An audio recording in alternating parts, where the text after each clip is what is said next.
Ako si Andrea, operator ng 60cm dito sa SB Divisoria. Nagamit ito ng 7 araw na may total 362 meters. Ito po yung printer head.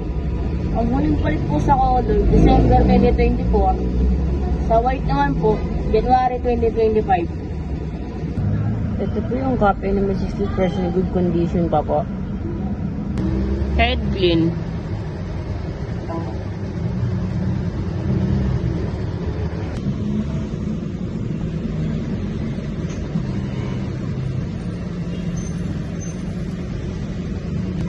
Punasan ng wiper after head clean. Nozzle check.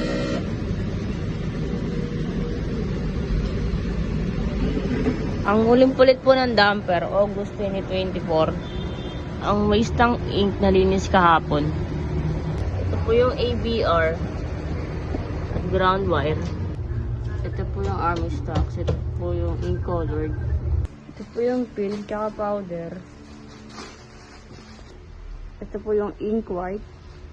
Sa consumables, nag-consume ako ng 3 ink white, 4 sa film, 7 sa powder, cyan, at isa rin sa magenta, at daily checklist.